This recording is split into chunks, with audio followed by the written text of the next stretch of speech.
இது வந்து கழக நிர்வாகிகள் கூட்டம். பொதுமக்கள் நாட்டாளர் பொதுமக்கள் மக்களை எப்ப சந்திப்பீங்க?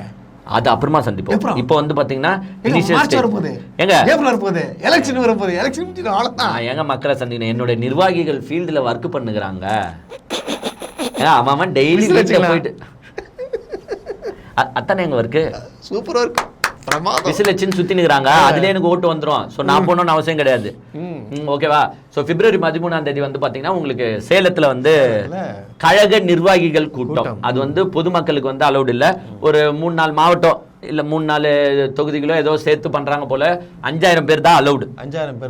5000 பேருக்கு பாஸ் குத்து நீங்க வந்து உள்ள கூட்டின்னு வந்து நீங்க நிகழ்ச்சியை நடத்திட்டு போங்க அப்படின்னு சொல்லியிருக்காங்க.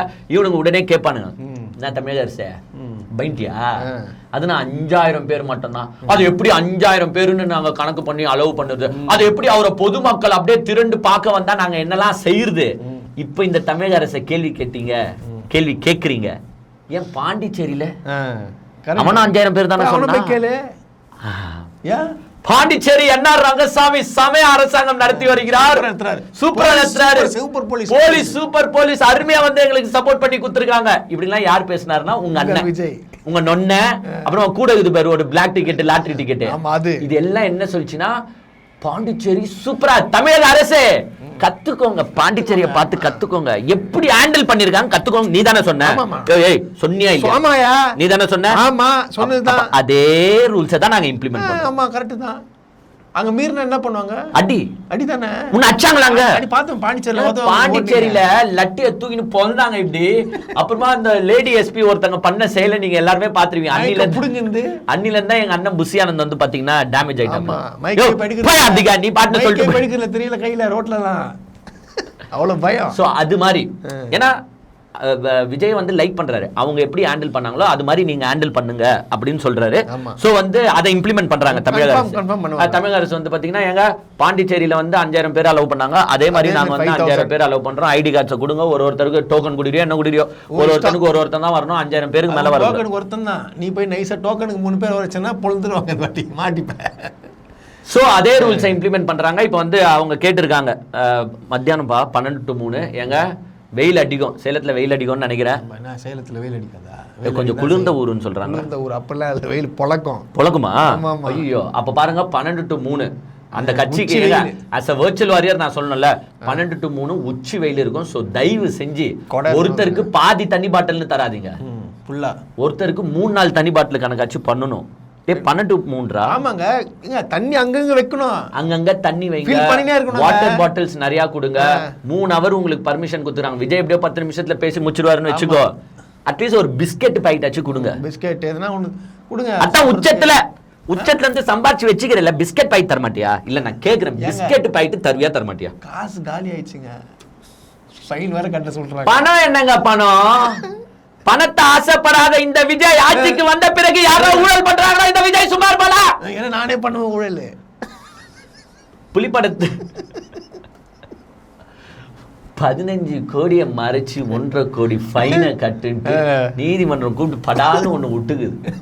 நம்ம தான் ஊழலை பத்தி டைலாக பேசுறோம், பணத்தை பத்தி டைலாக பேசுறோம். எவ்வளவு பணம் என்கிட்ட இருக்கு தெரியுமா? ஒரு பிஸ்கட் பாக்கெட் தானே வாங்கி தர சொல்றேன். எப்பா 5000 பேருக்கியா ஒரு பிஸ்கட் பாக்கெட் 5 ரூபாயா? அது கூட வாங்கி தர முடியாதுங்க. அதை வாங்கி குத்து. இல்ல போலீஸ் வந்து இந்த வாட்டி எப்பா இதெல்லாம் பண்ணணும்னு ஆர்டர் போட்டுருவாங்க. தண்ணி எப்படியோ நிறைய வச்சிருவாங்க. அஸ் யூசுவலி எங்க அண்ணனை பத்தி நல்லா தெரியும். இப்பெல்லாம் ஒரு டைமிங் வந்துருவாரு. ஏன்னா இன்னொரு கேஸ் எல்லாம் வாங்க முடியாது. இன்னொரு கேஸ் எல்லாம் வாங்க முடியாது. சோ போலீஸ் எல்லாம் அதெல்லாம் பாத்துப்பாங்க. சோ இந்த வாட்டி எந்த 7 இல்லாம நீங்க நடத்தி முடிச்சா ஃபர்ஸ்ட் சந்தோஷப்படுற ஆள் யாரா இருக்கும் பாத்தீங்கன்னா அதெல்லாம் உடுப்பா போலீஸ் பாத்துக்கிட்டோம். விஜய் சொன்ன அந்த வார்த்தை என்னப்பா? அது கொஞ்சம் சொல்லப்பா, எனக்கு தலைலாம் அப்படியே. அந்த வார்த்தையை நான் சொல்லியா? இன்னும் சத்தியமா சொல்லப்பா, மறந்துட்டு இருக்கறப்பா நீ. Oh my God. அதாவது வந்து பாத்தீங்கன்னா உங்களுக்கே நல்லா தெரியும். இப்ப சமீப காலமாக ஏடிஎம்கே வந்து டிவிக்கவே வைத்து செய்கிறது. நீ எப்போ வந்து ஏடிஎம்கே வந்து ஊழல் கட்சின்னு சொன்னியோ அன்னில இருந்து வந்து பாத்தீங்கன்னா ஏடிஎம்கே அப்படியே ஸ்லைஸா இருக்கிறாங்க.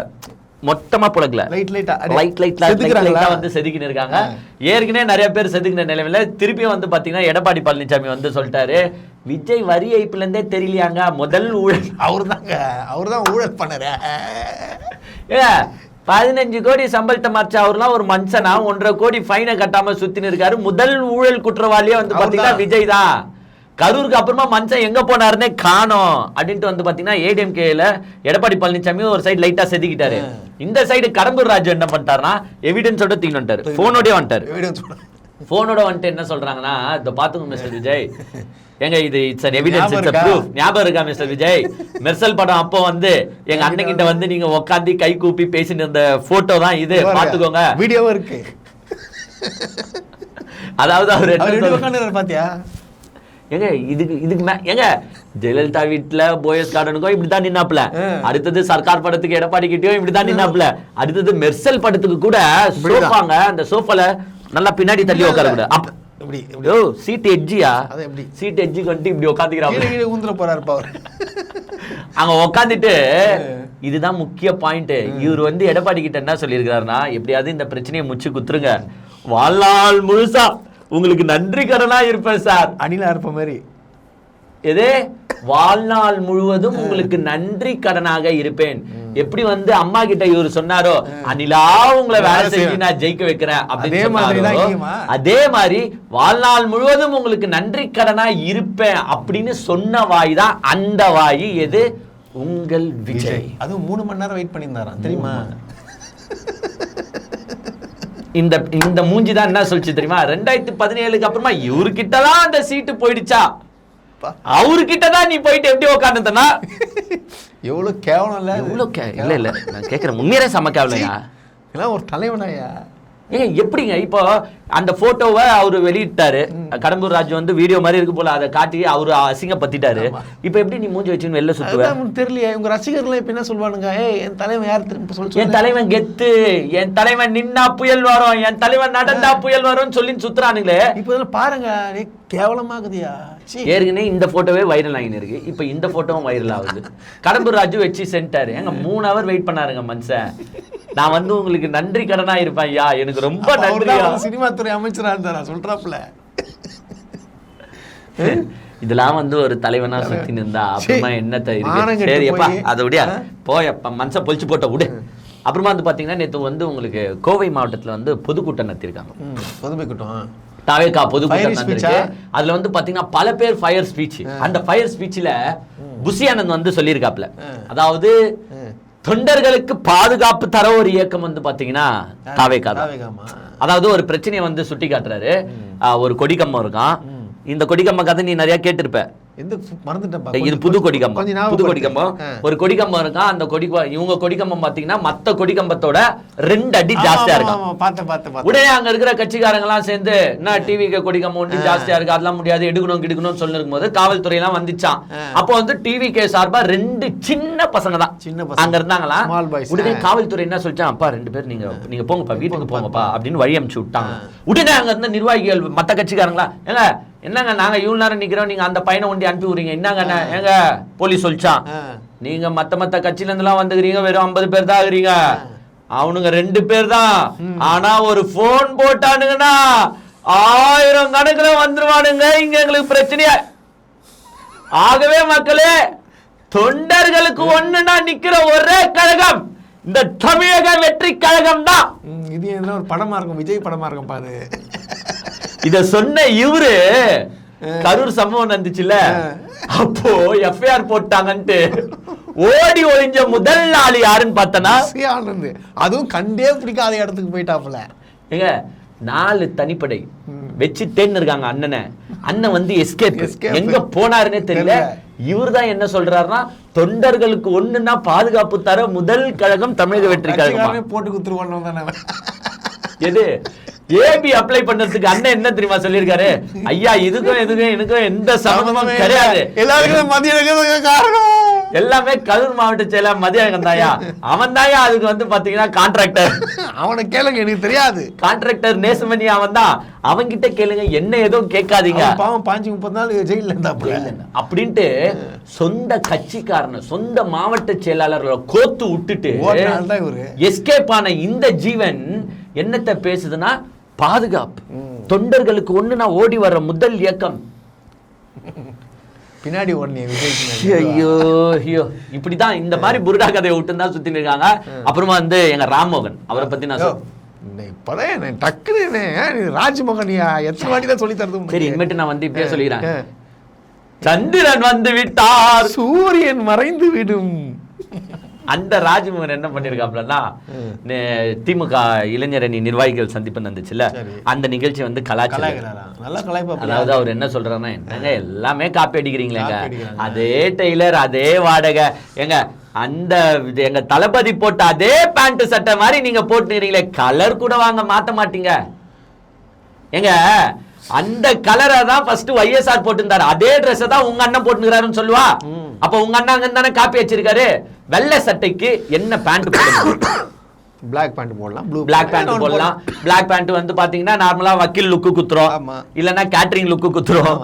சோ பிளாக் ஒயிட் நார்மலி எல்லாரும் போடுற கலர். இத பிளாக்க தவிர்த்து வேற என்ன கலர் போடுவோம்? பச்சை போடலாமா, மஞ்சா போடலாமா, ரோஸ் போடலாமா? அதெல்லாம் விஜய் போடுவாருப்பா. அதெல்லாம் விஜய் படத்துக்கு போட்டா நல்லா இருக்கும்யா. இங்க பண்ண தப்புல பாட்டுல போட்டு வருவாப்புல.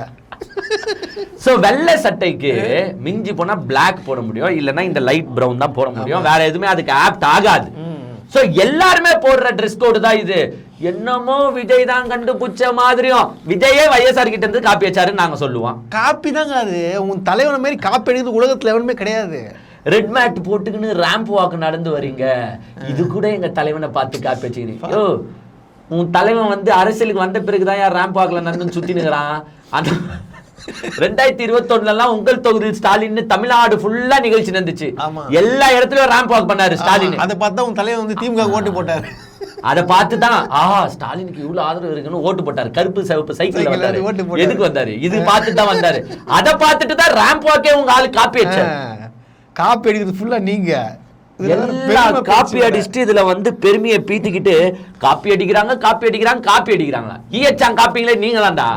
எல்லாத்தையும் காப்பி அடிச்சு சுத்தி நிக்கிறீங்க. மத்த கட்சியில இருக்கிற ஆளுங்க எல்லாம் தூக்கி வந்து உள்ள சேர்த்துன்னு இருக்கீங்க. காப்பி கேட் மாதிரி இருந்துச்சு. இவர் காப்பியை பத்தி பேசுறாரு. அந்த சைடு வந்து பாத்தீங்கன்னா நம்ம ரெட்டி எதுனா பேசணும்ல, அவர் பேர் என்னடா மறந்து போச்சுடா. ரொம்ப ரெட்டியா என்னப்பா ரெட்டி?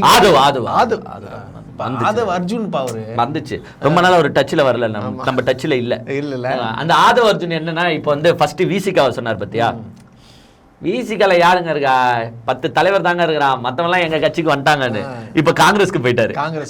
இப்ப காங்கிரஸ் செருப்பாலாச்சானா? காங்கிரஸ்ல யாருங்க இருக்கா?